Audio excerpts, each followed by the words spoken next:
Hey everybody, thank you for watching. I appreciate it. On this episode, I'm going to go through the process I use for cutting half-blind dovetails by hand. One of the first episodes I did for this channel of mine was about cutting dovetails. I called it cutting dovetails by hand. I should have called it cutting through dovetails by hand, because that's actually what it was. This is the process for cutting half-blind dovetails by hand that I use. Obviously cutting the tails is very similar. It's the pin socket that's different. But I'll go through the whole process just to keep this story together.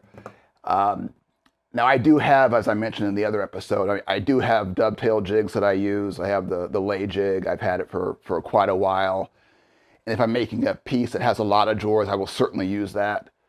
But for one drawer, sometimes I find it's just easier to cut the thing by hand, just because I don't have to go through the setup, creating the waste and that kind of thing. Plus, in woodworking, being able to cut dovetails is just something that's nice to learn. So I'll go through that.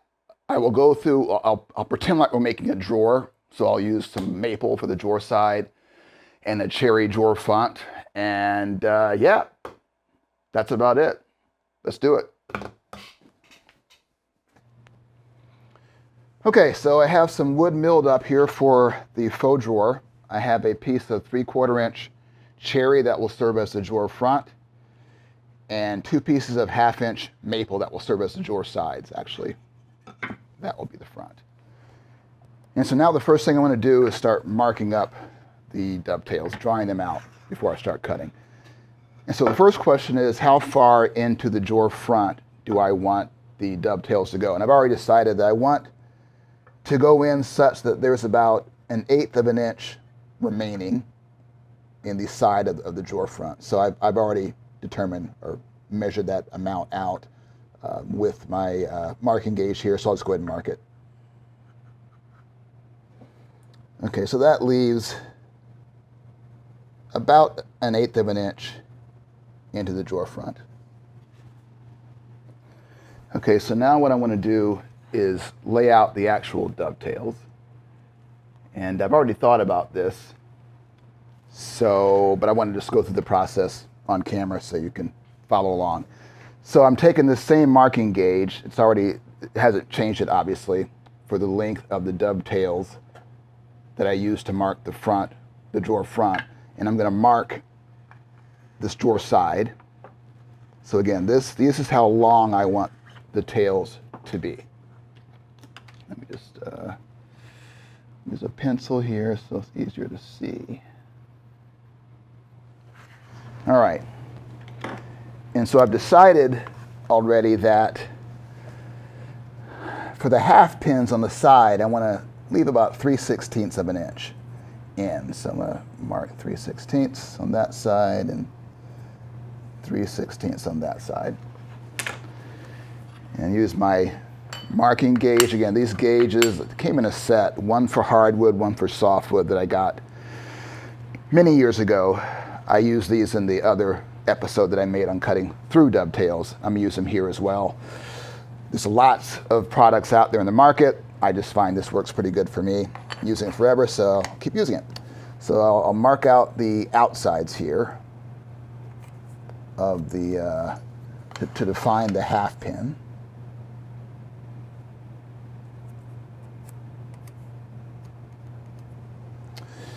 Okay, next thing I'm going to do is find the center of the drawer. And this piece is almost 4 inches wide. So the center is going to be, let's see here, right about,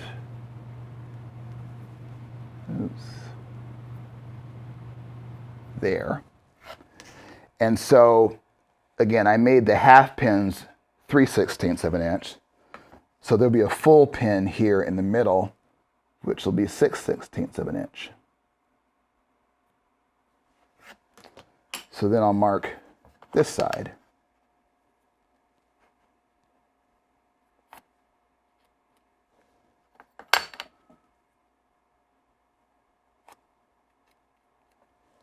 Okay, just coming together. And then I likewise want to find the center of these 2 wide pins. So let's see here.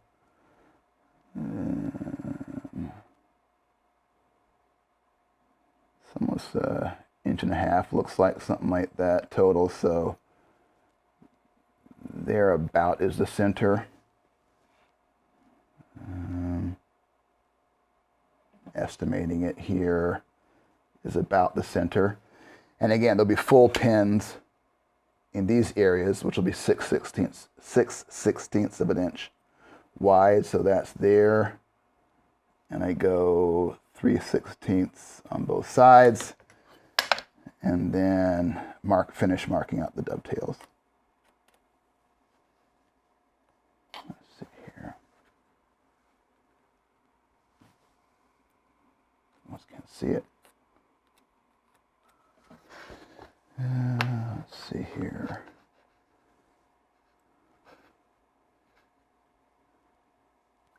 Almost can't see my pencil mark here with the lighting.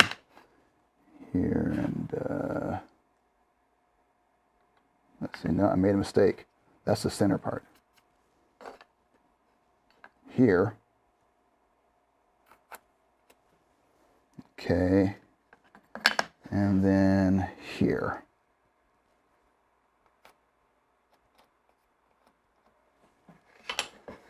Okay. So there is what I'm going for the actual tails. So now that I've marked out the dovetails on the drawer side, before I transfer the lines across the top, what I'm going to do, and I talked about this in my other episode, how you can actually cut two sets of tails at once if you line up the board. So I'm going to go ahead and do that. Get these two clamped together. And then I will mark out, I'll transfer the dovetail markings across the rest of the boards, across the top primarily before I start cutting. Okay, so now I have transferred the dovetail markings across both drawer sides, and I've got the sides clamped up on my bench and about to start cutting. I'm going to use, it's actually the same saw I used in the other episode I filmed on cutting through dovetails. This is a Lee Nielsen push style saw, but as I mentioned in the other episode, you could use really just about any saw that you feel comfortable with. I have several different types. I have the pull saws and, whatnot. But I just personally like this one. It's a little thicker blade. And with the thicker blade and cutting on the push, I feel like I have more control to guide the saw blade where I want it to go, which is why I use this one. But again, whatever you feel comfortable with.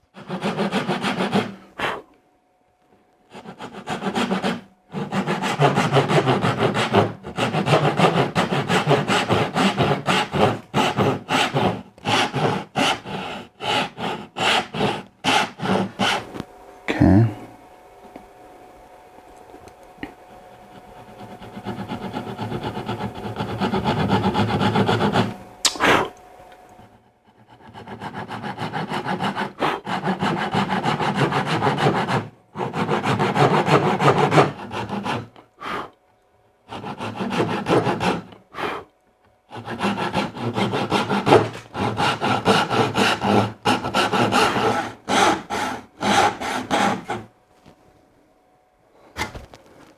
Okay.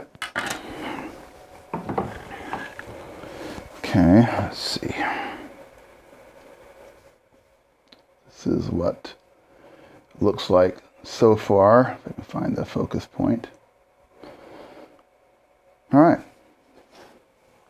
Okay, now I'm going to cut the shoulders on the dovetails. And as I mentioned in the episode on cutting through dovetails, I like to use my table saw to cut the shoulders. I feel like it gives a nice clean cut on the outside shoulders. And once I set up the stop with a piece of scrap, actually this is the drawer front that I'm using as my quote unquote scrap, it just makes a nice clean cut and something I can count on being consistent across both sides to use as a guide also when I start cleaning out the waste in the middle. So let me go ahead and do this.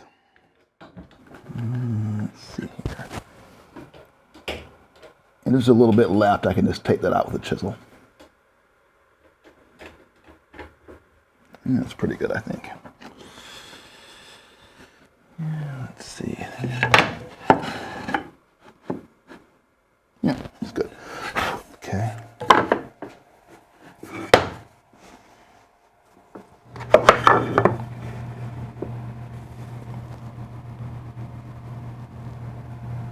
Okay.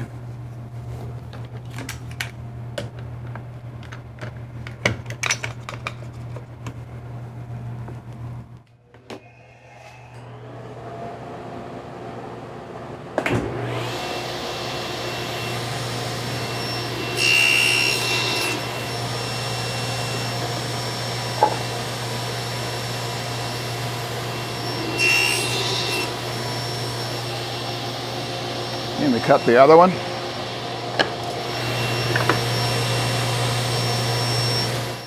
And before I go back over to the bench to remove the end pieces here on the drawer side, I like to remove a lot of the waste in between the dovetails on the bandsaw. So let me go ahead and do that.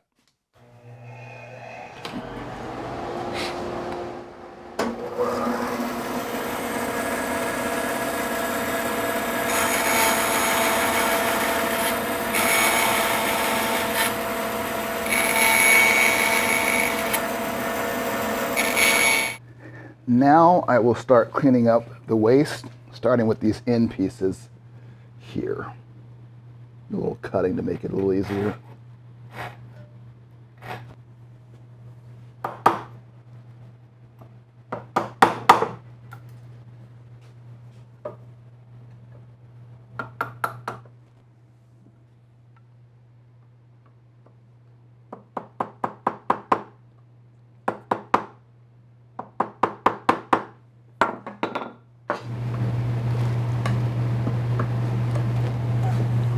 Okay.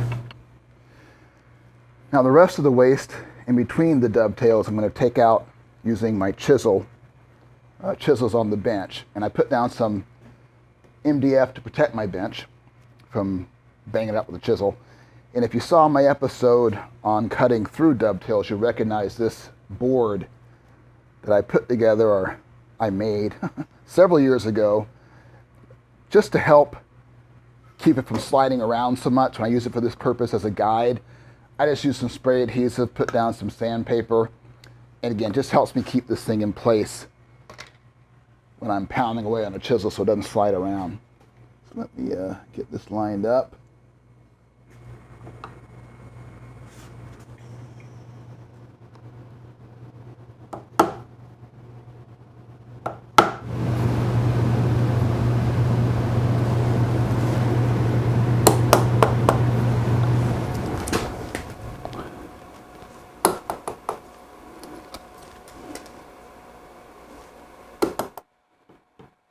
Back was getting tired, so I had to grab a chair.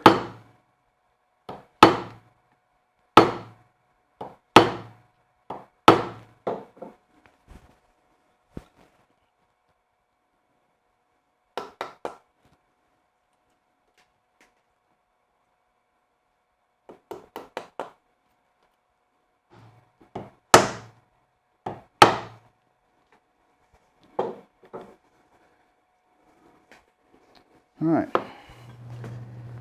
do some final cleanup in between the dovetails before I trace them out onto the drawer front.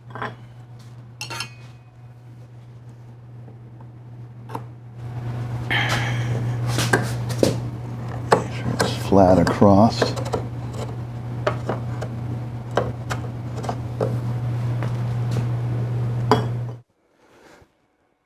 Okay, so if you saw my episode on cutting through dovetails, you'll recognize this. What I do to help me keep the tailboard in place when I'm tracing out the guidelines for the pin sockets in this case. So I use a piece of scrap wood to hold this up at 90 degrees. I use a piece of plywood or something as a fence to help me line up in terms of how far into the drawer front, help me line up the tails. And then that way I can just get overhead, make sure the top and bottom of the drawer is in line and that I can just trace. Just makes it a lot easier to keep everything straight.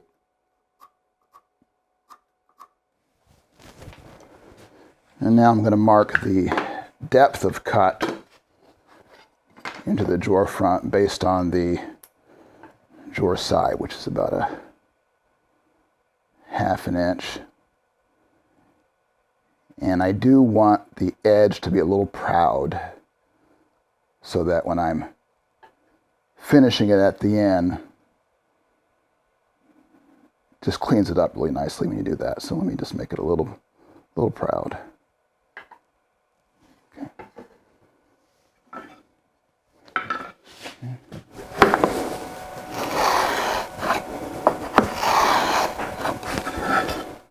Okay, now I'll just transfer, let's see here, can you see those lines down the front? And then I'll use my drill press and a Forstner bit to take out some waste. One thing I forgot to mention, before I go to the drill press to start taking out waste with the Forstner bit, I use my hand saw to cut into the pin sockets, the waste, just to create some separation between the drawer front and the back. I go as far as I can at a diagonal. And what that will do is just help minimize the chance of me causing damage to the pins when I go to the drill press. So let me do that first.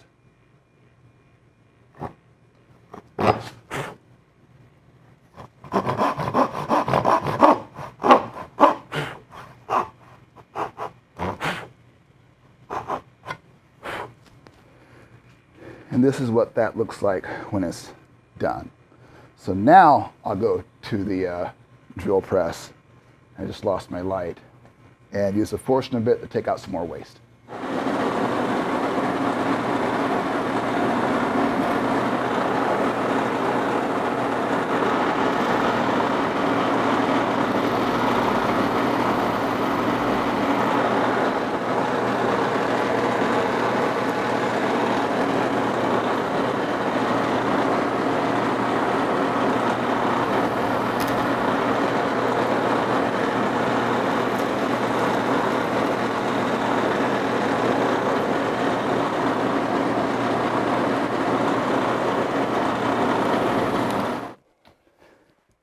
And now that I've cleaned out a lot of the waste on the drill press, I've got my guide block back in place, and I will continue cleaning out waste with the chisel.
And I'll finish cleaning up here on this vise where I can be a little more delicate on the wood removal.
Okay, so now most of the waste has been removed.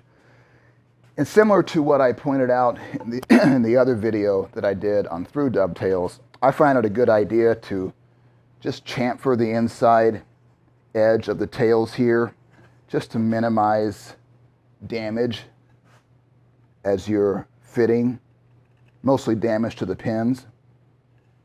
So let me go ahead and do that. Just a small chamfer.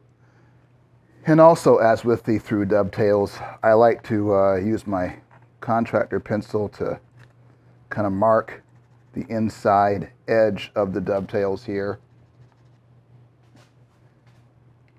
Again, this serves two purposes. One, as I'm fitting, I can see where the lead is rubbing on the pins, so I know where to shave. And then also, being graphite, this provides a little bit of a lubricant in the fitting process.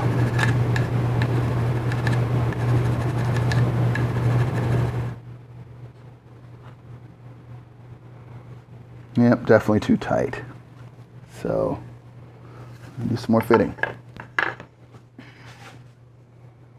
And again, I can see if you can see it here, the rubbing here, and it's similar on this side. Quite a lot of rubbing, actually, so I have a bit more to trim off.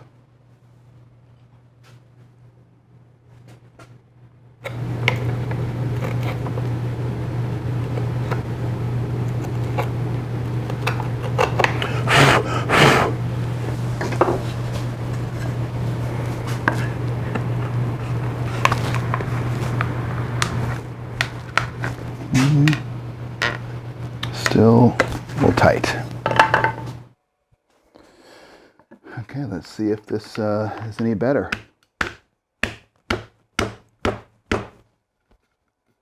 It's pretty good.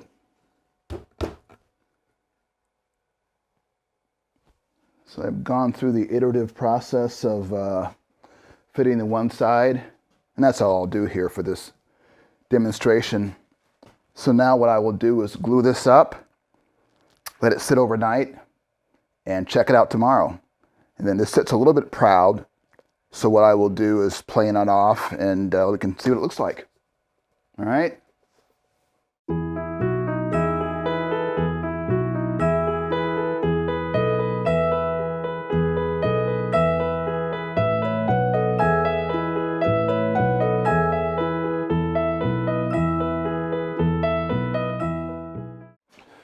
Okay, the piece has sat overnight.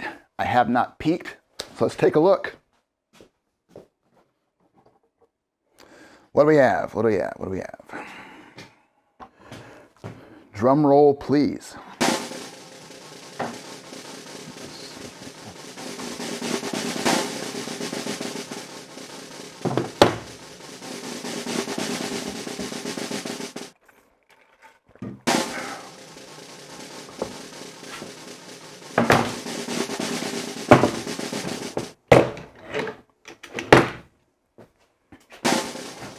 All right. I'm going to have to obviously take this off. All right. Let me sand this stuff off. Okay, so I've sanded off some of the paper. I'm going to need to plane off the rest. As I mentioned yesterday, when I laid out this half-blind dovetail, I laid it out so that the front of the drawer front, or this part of the joint, would sit proud on purpose. And do that for a couple of reasons. One is, when you're planing the thing smooth, the planing process itself helps fill in any voids, minor voids there might be. And secondly, as you probably are aware, glue is very attracted to end grain. And if you design this joint flush to begin with, and you don't give yourself much to play with in terms of planing, as you can see here, glue is obviously going to soak into the end, and that will affect the finish. So I always, with things like this, even through dovetails, I like to design them or make them such that the ends sit proud, so I can then plane them smooth. So let me go ahead and do that here.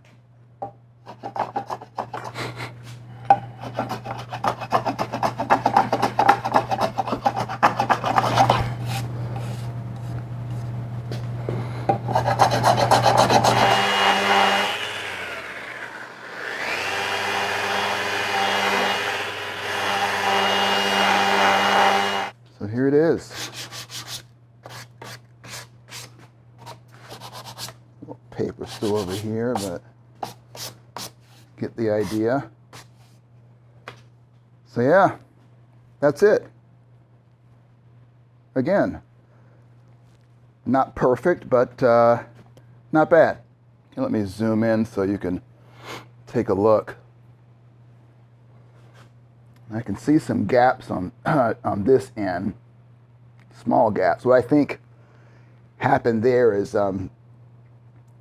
since again I just have this one side as a faux drawer, down here there really aren't any gaps. I only clamped it from this side. Had I clamped it from that side, this end would have pushed in together. So, but yeah, again, as I said with the through dovetail joints, as with everything in life, practice makes better. So that's it. Once again, thank you for watching. I really appreciate it. I hope you found this useful. If so, please subscribe to my channel so you can receive notifications of future content.